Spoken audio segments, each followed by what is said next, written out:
大家好，欢迎收看本期节目。今天带您深入剖析美国金融市场的最新动向，从垃圾债券的警讯，到殖利率飙升的背后含义，再到 AI 热潮下的投资陷阱，以及川普贸易策略对市场带来的影响。如果你对经济趋势、投资方向充满好奇，那这集绝对不能错过。主题一：最低评级 CCC 级高风险债发出衰退警告。最低评级的垃圾债券正发出令人担忧的信号。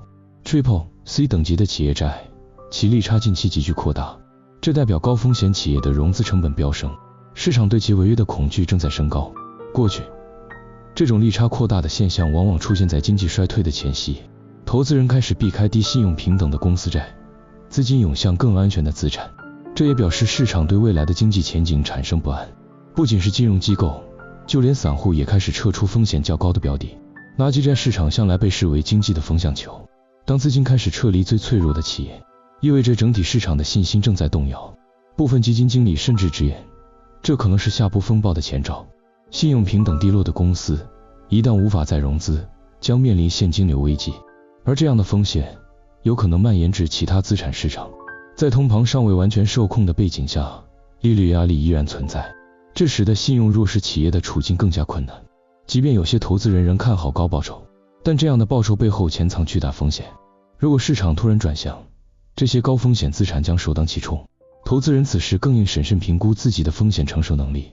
垃圾债的波动不只是个别企业的问题，它是一种系统性风险的前兆。从历史来看，当垃圾债市场崩溃，总是伴随着更广泛的金融动荡。此刻，最聪明的策略或许不是追逐高收益，而是冷静观察市场信号。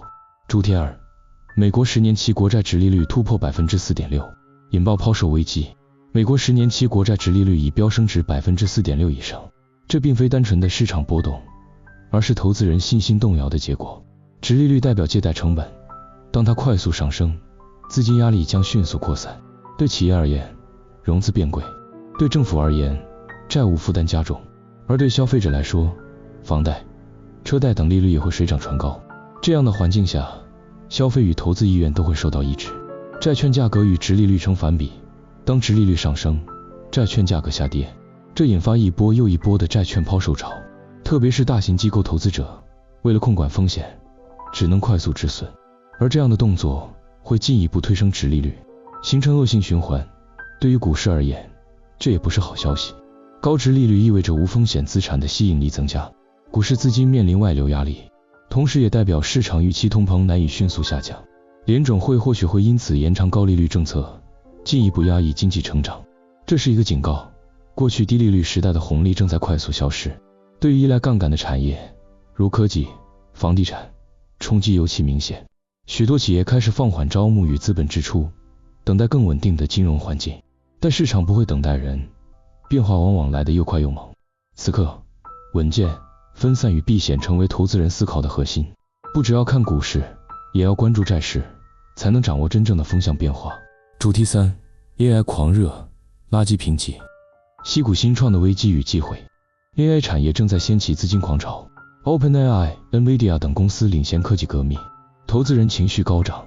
然而，许多 AI 新创企业的信用平等仍属垃圾等级，这代表尽管题材火热，财务体制仍相当脆弱。像是近期大热门的 CORI， 其债券被评为 Baa3， 属于高风险区间。尽管获得大型科技公司的背书，却无法掩盖基本面的不稳定。许多新创企业仍处于烧钱阶段，现金流极为吃紧。一旦资本市场紧缩，这些企业恐怕难以存活。这构成了投资人难以忽视的矛盾：成长潜力、财务风险。部分投资人选择追高，期望从中赚取短期价差，但也有不少机构选择避开，将资金配置至评级较高的企业。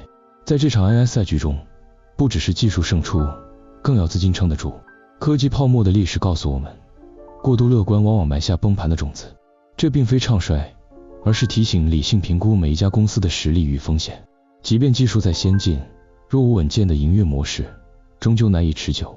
投资 AI 不是盲目跟风，而需看清真实价值与风险报酬比。垃圾债评级的存在，就是给市场的警示。机会背后往往藏着挑战，热潮中更需冷静判断。AI 确实是未来，但不是每一家 AI 公司都值得投资。只有那些能稳定成长、逐步改善财务结构的企业，才有长期潜力。主题4：川普贸易政策与欧盟动向。川普政府与欧盟之间的贸易谈判再次陷入拉锯战，原定针对欧盟产品加征 20% 至 50% 的进口关税，已被暂时搁置。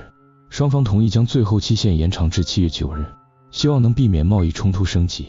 虽然这项延后让市场稍感宽心，导致美国期货市场短暂上扬，但整体的不确定性依然存在，投资人无法真正放心。欧盟内部对川普提出的要求多持保留态度，并非完全让步。川普总统在社群媒体上公开批评欧盟，表示谈判陷入僵局。尽管看似进入缓和阶段，但实际上问题并未解决。部分经济学家指出，即使延长谈判时间，也未必能达成具体协议。欧盟对美出口产品如汽车与农产品可能面临报复性关税风险。川普政府的目标尚未明确，导致市场难以判断最终方向。这种政策模糊与反复，使得企业无所适从。美欧之间的贸易逆差仍然庞大，是川普一再提出的痛点。然而，仅凭关税施压未必能有效改善贸易失衡。部分欧洲国家已开始寻求其他市场替代方案，减少对美依赖。而美国企业也担心原材料与零组件成本上升，影响生产与获利。这场贸易角力不只是数字战，更是政治与民意的对抗。市场人士普遍认为，川普可能借此增加选举筹码，但若谈判破裂，对全球供应链将带来严重冲击。真正的关键在于双方能否达成双赢的协议，否则一旦7月9日过后局势恶化，市场将面临新一波动荡。主题5：本周美国重要经济数据公布。